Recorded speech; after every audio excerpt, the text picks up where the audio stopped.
এই যে দেখো আজকে দিবিশা সকালবেলা খেতে বসেছে। সকালে কি কি আছে মা?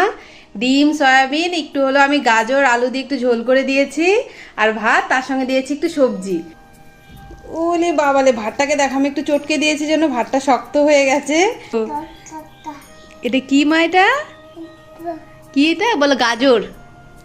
দেখো ওখানে আমি পুরো ভাতটা মেখে দেবো, ওইভাবে খেতে পারবে না, কারণ ও ফার্স্ট টাইম জানো তো। মানে কালকেও ওকে আমি দুপুরে খেতে দিয়েছিলাম, মানে আমি খাবারটা টেবিলে রেখে একটু রান্নাঘরে গেছি, এসে দেখি মানে ও খেতে শুরু করে দিয়েছে। ও কালকেই প্রথম যে একা একা খেয়েছে। এই যে দেখো এখন আমি ভাত মেখে দিয়েছি, এখন মাম্মাম খাবে, তাই না মা? তোমার কি এইভাবে বসতে অসুবিধা হচ্ছে? পাটা ছড়িয়ে দাও। এখন কি লাগবে মা তোমার? ও জল লাগবে, জল আস্তে আস্তে খাও, ভালো করে খাও। হ্যাঁ হ্যাঁ।